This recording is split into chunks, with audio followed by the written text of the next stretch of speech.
Shriram time news मध्ये मी कैलास सोनवणे आपले हार्दिक स्वागत करतो। सुरुवातीला पाहूया 24 तासातील ताज्या घडामोडी।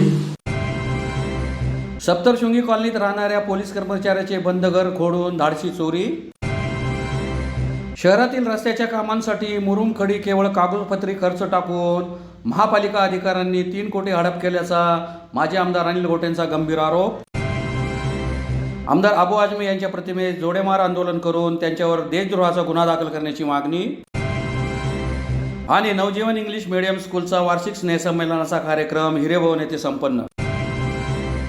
आता बातमी विस्ताराने। धुळे शहरातील देवपुरातील सप्तशृंगी कॉलनीत राहणाऱ्या एका पोलीस कर्मचाऱ्याचे बंद घर अज्ञात चोरट्यांनी फोडून सोन्याचे दागिने व रोकड लंपास केल्याची घटना मंगळवारी उघडकीस आली। यामुळे परिसरात खळबळ उडाली आहे। धुळे शहरातील देवपुरातील सप्तशृंगी कॉलनीत राहणाऱ्या पोलीस कर्मचाऱ्याचे घर अज्ञात चोरट्यांनी फोडून सोन्याचे दागिने आणि रोकड लंपास केल्याची घटना मंगळवारी सकाळी उघडकीस आल्याने परिसरात खळबळ उडाली आहे। याबाबत अधिक माहिती अशी की पोलीस अधीक्षक कार्यालयात वायरलेस विभागात कार्यरत असलेले पोलीस कर्मचारी तुषार प्रकाश चित्ते हे देवपुरातील सप्तशृंगी कॉलनी प्लॉट नंबर 38 येथे राहतात। या ठिकाणी त्यांचे आई वडील राहतात। काही दिवसापासून चित्ते यांचे आई वडील हे मुंबई येथील एका नातेवाईकाकडे गेलेले होते। परिणामी बंद घर असल्याची संधी चोरट्यांनी साधली। घराला लावलेले कुलूप तोडून चोरट्यांनी आतमध्ये प्रवेश केला। घरातील कपाट फोडत आत ठेवलेले 18 ग्राम सोन्याचे दागिने व 15,000ची रोकड चोरट्यांनी लंपास केली। या घटनेमुळे परिसरात खळबळ उडाली आहे। पोलिसांचेच घर सुरक्षित नसेल तर सर्वसामान्य जनतेचे जायचे कोणाकडे असा सूर परिसरातील नागरिकांमधून उमटत आहे। सदर घटनेची माहिती पश्चिम देवपूर पोलिसांना कळविण्यात आली। त्यानंतर पश्चिम देवपूर पोलिसांच्या पथकाने धाव घेतली, चोरी झालेल्या ठिकाणाची पाहणी केली। त्या पाठोपाठ ठसेतज्ञ आणि श्वान पथकालाही पाचारण करण्यात आले होते। धुळे शहरातील रस्त्याच्या कामांसाठी मुरुम खडी केवळ कागदपत्री खर्ची टाकून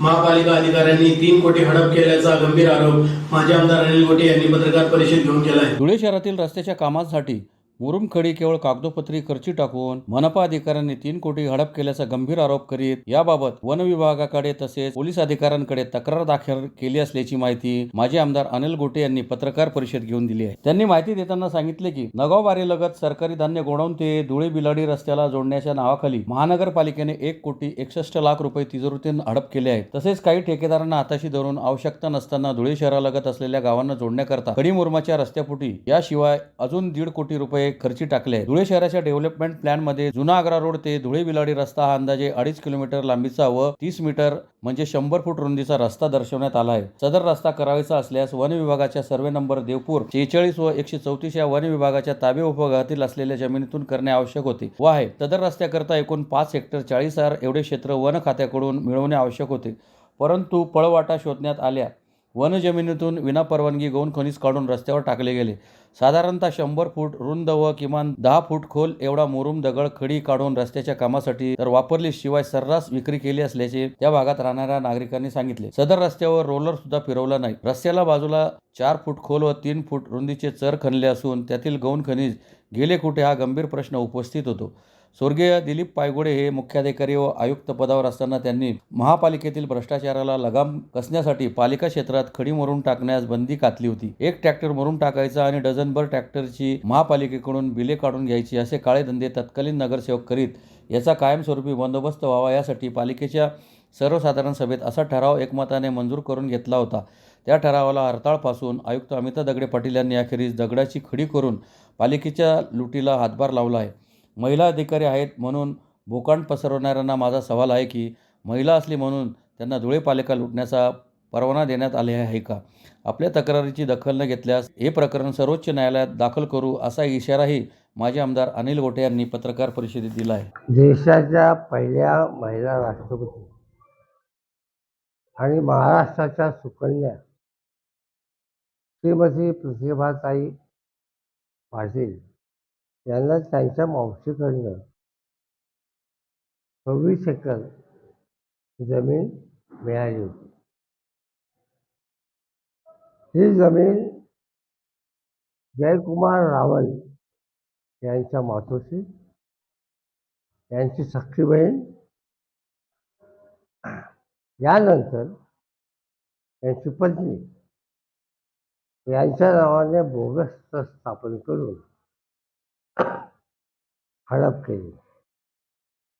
त्यावेळेला प्रतिभाताईचा कार्यकाल संपला त्यावेळेला तोपर्यंत यांनी काही केलं नाही। त्यावेळेला हे गेले त्यांच्याकडे आणि आम्हाला जमीन खरेदी करून द्या सांगितलं. तर आम्ही तुम्हाला 30 लाख रुपये दिले. त्यामुळे लाखो पुढे सौदा पावती येते. त्यांच्याकडे सौदा पावती नाही, एक शब्दाने लिहिलेलं नाही. आणि ही साधारणतः आजच्या किमतीला आजच्या 10 ते 12 कोटी रुपयाची जमीन आहे. त्यांनी अजिबात खरेदी करून द्यायला इन्कार केला. मग ते धुळे न्यायालयात गेले. न्यायालयाने यांना त्या ट्रस्टींना साक्षीसाठी बोलवा असं सांगितलं. तारखावर तारखा दिल्या, हे काय आणू शकले नाही. जगामध्ये पहिल्यांदा असं घडलं की साक्षीदाराची पुरावा पडली. न्यायालय तर कडक साक्षर बोललेले आहे. आणि शेवटी न्यायालयाने सांगितले हा ट्रस्ट बोगस आहे, खरेदी बोगस आहे आणि सगळं बोगस आहे. आणि याच्यामध्ये माजी राष्ट्रपतींची फसवणूक केल्याचा प्रयत्न केलेला आहे. तर न्यायालयाने फेटाळून लावायचा. त्याच्यामध्ये इतकं कडक शब्दामध्ये ताशे ओढलेले आहे की हे कुठल्या न्यायालयात जाऊ शकत नाही. मी 1 वर्षभर वाट पाहिली तो कुठल्या न्यायालयात जातात, ते आणतात, काय आणतात. पण मला कळालेली माहिती अशी की कुठलाही वकील त्याला हात लावायचा नाही. आता या माणसाने माजी राष्ट्रपती आणि स्वतःच्या रक्ताच्या समाजाच्या सर्वोच्च नेत्याची फसवणूक करायला तुला कमी करत नाही. तो महाराष्ट्राच्या जनतेला आणि आमच्या धुळे जिल्ह्याला काय न्याय देणार, हा माझा सवाल आहे. आणि देवेंद्र फडणवीस त्याच्या गप्पा वाजतात, झकून घेणार आहेत का? त्यांचे नरेंद्र मोदी, अमित शाह हम ऐसा करेंगे ना वैसा करेंगे म्हणतात. तुमचं मंत्री राष्ट्रपतीला फसवायला कमी करत नाही. इतके क्रिमिनल भरून ठेवले, क्रिमिनल्स, त्यात दुसरा शब्द नाही. भावनिक भावना भडकवणारा आमदार अबू आझमी यांच्यावर देशद्रोहाचा गुन्हा दाखल करावा अशी मागणी करीत धुळे महानगर शिवसेनेतर्फे आमदार अबू आझमी यांच्या प्रतिमेस जोडमार आंदोलन करण्यात आले. धार्मिक भावना दुखावणाऱ्या आमदार अबू आझमींवर देशद्रोहाचा गुन्हा दाखल करावा अशी मागणी करीत शिवसेनेतर्फे अबू आझमी यांच्या प्रतिमेला जोडेमार आंदोलन करण्यात आले. आमदार अबू आझमी हे जाणीवपूर्वक नागरिकांच्या भावना दुखावणारे वक्तव्य करत आहेत. जातीय दंगली घडवणे हाच त्यांचा यामागे हेतू आहे. त्यांनी केलेल्या वक्तव्यामुळे देशभरातील नागरिकांच्या भावना तीव्र झालेल्या आहेत. तरी त्यांच्यावर देशद्रोहाचा गुन्हा दाखल करून त्यांना तातडीने अटक करावी अशी मागणी करण्यात आली आहे. यावेळी शिवसेनेचे जिल्हा प्रमुख मनोज मोरे, महानगर प्रमुख संजय वाले यांच्यासह संजय कुसळकर, मनोज कोळेकर, पवन शिंदे, राजेंद्र चौधरी, अक्षय बधाने, मनोज गोडके, किरण पवार, दत्तू माळवदे, प्रवीण वाडलेकर, रवी शिंदे, आदेश मराठे, विजय जोतिंगे, योगेश मराठे, केदार गुरव, मयूर कुलकर्णी, तेजस्विनी गोसावी, किरण आगलावे, भूषण पाटील, तनया जगताप, आकाश बैसाने, करण गोसावी, भूषण पाटील, राजू लोंढे, हिना मेवानी, गणेश चौधरी, तुषार सायंदाने, संदीप खैरनार, आकाश बैसाने यांच्यासह शिवसेनेचे पदाधिकारी व कार्यकर्ते उपस्थित होते. छत्रपती संभाजी महाराजांची अत्यंत निर्घुण हत्या करणारा, स्वराज्य गिळंकृत करायला आलेला क्रूर कर्म औरंग्या, जो त्याच्या बापाला झाला नाही, त्याच्या सख्या भावांना सत्तेसाठी त्यांनी ठेचून मारलं, असा क्रूर कर्म औरंगजेब, ज्याने या स्वराज्याचं अतोनात नुकसान केलेलं आहे, संभाजी महाराजांची अशी अत्यंत निर्घुण हत्या केलेली आहे, त्याचं समर्थन करणारा हा देशद्रोही अबू आझमी, त्याने सांगितलं की औरंगजेब हा चांगला राज्यकर्ता होता आणि त्याच्या काळामध्ये देश अतिशय चांगल्या परिस्थितीमध्ये होता, परंतु या डुकराच्या अवलादीला इतिहास माहीत नसावा म्हणून या असं देशद्रोही वक्तव्य करून सर्व शिव शंभूप्रेमींच्या, हिंदू नागरिकांच्या भावना भडकवणाऱ्या या क्रूर कर्म औरंगजेबाची अवलाद, डुकराची अवलाद असलेल्या अबू आझमीवर देशद्रोहाचा गुन्हा दाखल झाला पाहिजे. यासाठी आज आम्ही धुळे जिल्हा शिवसेनेच्या वतीने जोडेमार आंदोलन करून धुळे जिल्हा पोलीस अधीक्षक यांना त्याच्यावर देशद्रोहाचा खटला दाखल व्हावा याची मागणी करण्यासाठी निवेदन देणार आहोत.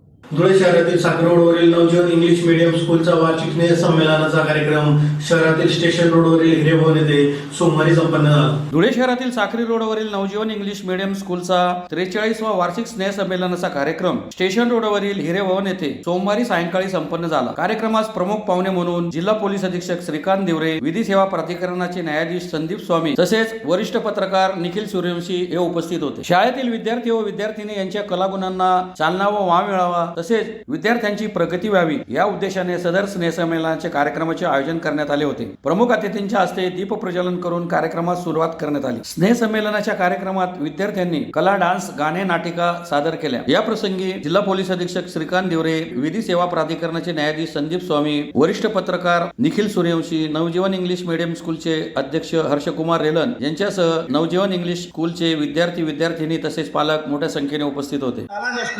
कारण पिल्लं आज कुत्रा कोणी तर घरी घेऊन जाणार नाही.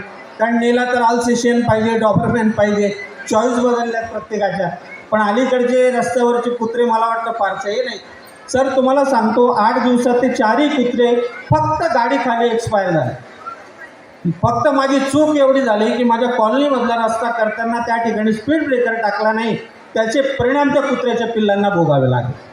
आपण स्पीड ब्रेकरला शिव्या देतो ज्यावेळेस मुंबई पुण्याला आपण सर्वे जातो त्यावेळेस, पण आपण हे नाही विसरत की जेव्हा माणूस चुकतो तेव्हा कायदा तयार होतो. जेव्हा माणूस चुकतो तेव्हा स्वामी सर न्याय देण्यासाठी त्या ठिकाणी बसलेले असतात. माणूस आरोग्यात चुकतो तेव्हा राहुल भांबरे सर त्याची शस्त्रक्रिया करतात. म्हणजे चुकतो कोण? पहिले आपण चुकतो आणि मग या तज्ज्ञांकडे जातो. आणि तज्ज्ञ आपल्याला हे शिकवतात की आपण चुकू नका, चांगले राहा, म्हणजे आपला भारत आणि आपण सगळे स्वस्थ राहू आणि आपली समाज जो आहे आणि आपली संस्थासुद्धा प्रगतीला जात राहील. नवजीवन इंग्लिश मीडियम स्कूल शाळेचा 43वा ॲन्युअल दिवस आम्ही साजरा करत आहोत.